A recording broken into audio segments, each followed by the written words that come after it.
Daniela, it's time to go to school. No way. Hi, welcome to Bilingual Family TV, the place to be if you want to create meaningful relationships with your child while learning Spanish. Today, I want to share with you a great book in terms of child guidance. Now, before I tell you the name of the book, I want to let you know that I wish the author had picked a different name because it's hard for me to recommend this book to parents because it sort of labels the child. And so I believe that this book is great for all children. It's very respectful of children. And so it's just not geared to one specific type of child. But the name of the book is The Explosive Child. So it's not only for explosive children, it's simply for children, for all children, and specifically for children who have not mastered specific skills of coping with their emotions or coping with certain situations. And so it helps you give them the skills to work through this together and really learn the skills they need for conflict resolution, for problem solving, for dealing with their emotions. And this book was recommended to me by a parent about a year ago, and it's absolutely wonderful. And I feel like every parent I have recommended this book to has loved it, and it has really helped their relationship with their child, which, as we know, is the key for learning a second language and really for just having a harmonious life.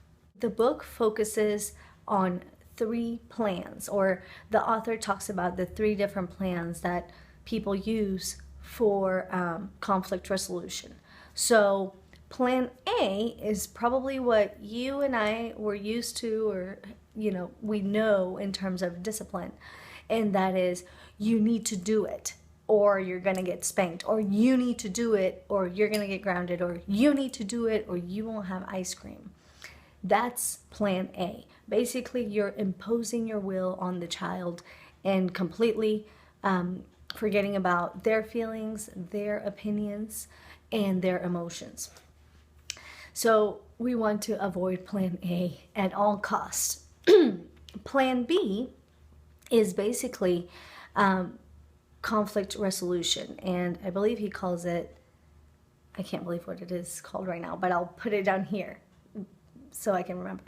But basically, you talk to your child not in the moment of the argument or the explosion, but afterwards when they're not thinking about the issue, when they're calm. And you say, I've noticed that dot dot dot dot. What's up? It's literally that simple. So you say, I've noticed that every time you sit down to do your homework, you get really upset and you refuse to do it. What's up? Or I've noticed that every time it's time to go to school, you throw a big fit or something like that. So what's up? Right? And then you just listen and you continue asking questions. When they give you an answer, you continue digging deeper until you really get to the root of the problem. Because sometimes as adults, we have an idea of why they're doing something. Maybe they're trying to get attention, or maybe they just want to have their way, or they just don't want to do their homework. But when we get to the core of the problem, then we'll really be able to help our children. So once you realize together what the actual problem is, then you say, okay, well, here's the deal. And then you present your perspective as an adult, because there are expectations from adults, and there are expectations in our community to be part of the community. So, for example, here's the deal. You have to do your homework because it's my responsibility to make sure that you go to school, or something like that.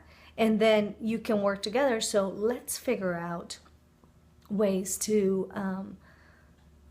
do you have any ideas to be able to do your homework, or based on that you can solve the problem. Plan C is basically dropping the expectation. Now, that may sound like giving up or giving in, but it's not.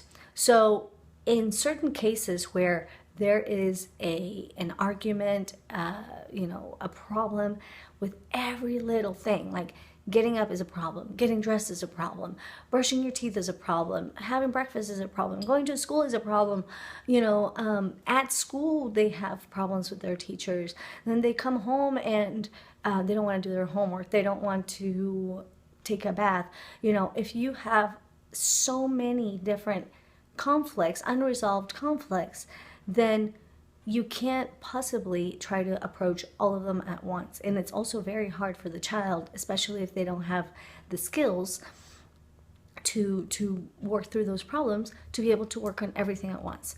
So basically Plan C is saying, let's focus on 2 to 3 major problems, like what is our main focus, and everything else we're going to drop the expectation. We're not even gonna, for example, if it's brushing your teeth, that we're gonna drop the expectation. We're not even gonna say, hey, go brush your teeth, or it's time to brush your teeth. You're just dropping it temporarily. It just means that right now we're focused on these other 2 or 3 issues. I absolutely love this book. I don't believe that it's only for explosive children. I think that it works for every child, and certainly some children you could work on many different issues at once. For some children, if you have a perfect day and then you're just noticing there's this one time during the day that you're struggling with, or one interaction maybe with a brother or sister or a friend that they're struggling with, then you can help them with this conflict resolution together. So I absolutely love this book. It's called The Explosive Child.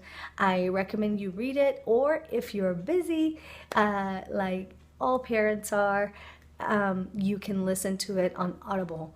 And that's my favorite way of digesting books. I hope you enjoy this. If you've read this book, let us know how it worked with your child in the comments below. If you haven't read it and you've read other books that you recommend, leave them in the comments below as well. Thank you so much for watching, and remember, second language acquisition is all about relationships. Adios!